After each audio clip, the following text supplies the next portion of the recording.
നിയമസഭാ തെരഞ്ഞെടുപ്പുമായി ബന്ധപ്പെട്ട് ഇപ്പോൾ പുറത്തുവരുന്നതെല്ലാം പെയ്ഡ് സർവേകളെന്ന് പ്രതിപക്ഷ നേതാവ് വി.ഡി. സതീശൻ.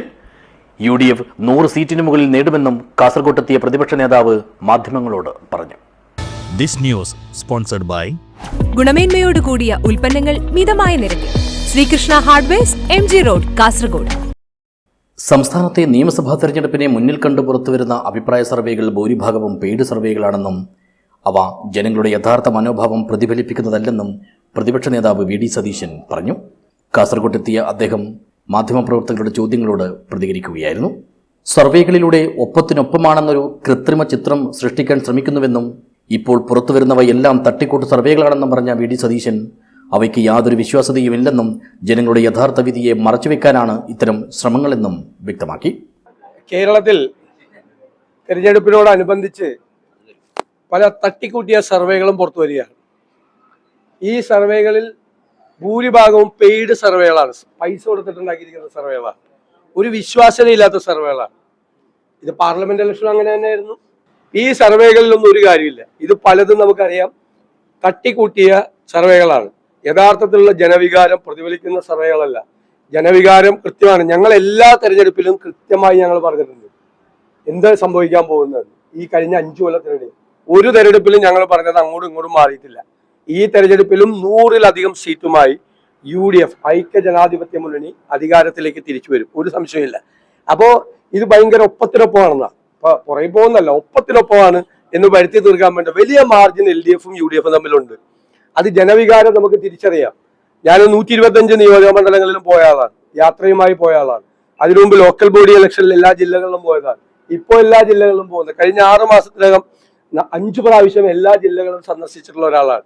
പ്രധാനപ്പെട്ട എല്ലാ നിയോജക മണ്ഡലങ്ങളിലും 2-3 പ്രാവശ്യം പോയിട്ടുള്ള ഒരാളാണ്. ഇത് ജനവികാരം എന്ന് പറയുന്നത് ഈ സർക്കാരിനെതിരായി അതിശക്തമായി നിൽക്കുന്നു.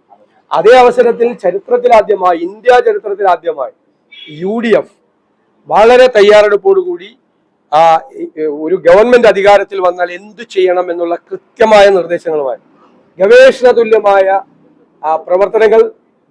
തുല്യമായ പ്രവർത്തനങ്ങൾ നടത്തി നല്ല തയ്യാറെടുപ്പോടുകൂടി ഈ ഗവൺമെന്റ് എവിടെയെല്ലാം പരാജയപ്പെട്ടോ അവിടെയെല്ലാം കേരളത്തെ കൈപിടിച്ചെഴുന്നേൽപ്പിക്കാൻ, പുനരുജ്ജീവിപ്പിക്കാനുള്ള നിരവധി പദ്ധതികളുമായിട്ടാണ് UDF വരുന്നത്. സംസ്ഥാനത്ത് ശക്തമായ ഭരണവിരുദ്ധ തരംഗമുണ്ടെന്നും അതിന്റെ പ്രതിഫലനമായി UDF 100-ലധികം സീറ്റുകൾ നേടി അധികാരത്തിലെത്തുമെന്നും ആത്മവിശ്വാസം പ്രകടിപ്പിച്ച പ്രതിപക്ഷ നേതാവ് FCRA നിയമത്തിലെ വ്യവസ്ഥകൾ ഗൗരവതരമാണെന്നും അതിലെ പ്രൊവിഷനുകൾ സുരേഷ് ഗോപി പോലുള്ള നേതാക്കൾ വായിച്ചു നോക്കേണ്ടതുണ്ടെന്നും ഓർമ്മപ്പെടുത്തി. BJP കണ്ടില്ലേ, ക്രിസ്മസിനും ഈസ്റ്ററിനും കേക്കുമായിട്ട് ക്രൈസ്തവ ഭവനങ്ങളിലും ബിഷപ്പുമാരുടെ വീട്ടിലും പോകും. എന്നിട്ട് ഇപ്പൊ FCRA ബില്ല് കൊണ്ടുവന്നിരിക്കുകയാണ്, അമെന്റ്മെന്റ് ബില്ല്. വേണമെങ്കിൽ ആരാധനാലയങ്ങളും എല്ലാം ഏറ്റെടുക്കാം. സർക്കാരിന് ഏറ്റെടുക്കാൻ പറ്റാവുന്ന അപകടകരമായ പ്രൊവിഷൻസ് ഉൾപ്പെടുത്തിക്കൊണ്ടുള്ള FCRA ബില്ല് പാർലമെന്റിൽ അവതരിപ്പിച്ചു. ഇപ്പൊ അന്ന് കൊണ്ടുവന്നില്ല. അത് കേരളത്തിലെ തെരഞ്ഞെടുപ്പ് അതിന് തിരിച്ചടിക്കും എന്നത് കണ്ടാണ് തൽക്കാലം മാറ്റിയത്. അത് എപ്പോഴായാലും അതും വരും, ചർച്ച് ബില്ലും വരും.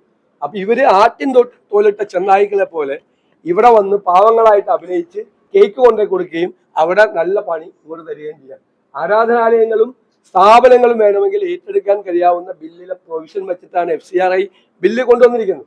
അപ്പൊ ഈ BJP-യുടെയും സംഘപരിവാറിന്റെയും CPM-ന്റെയും എല്ലാം യഥാർത്ഥ മുഖം മൂടി ഈ തെരഞ്ഞെടുപ്പിൽ അഴിഞ്ഞു വീഴുന്ന കാഴ്ചയാണ് ഇപ്പോൾ കാണാൻ കഴിയുന്നത്. അതൊക്കെ ജനങ്ങൾ വിലയിരുത്തും. അതിശക്തമായ മതേതര നിലപാട് സ്വീകരിച്ചിരിക്കുന്ന UDF-നെ മതേതര കേരളം അംഗീകരിക്കുക തന്നെ ചെയ്യും, ഒരു സംശയമില്ല. News bureau, Kasaragod.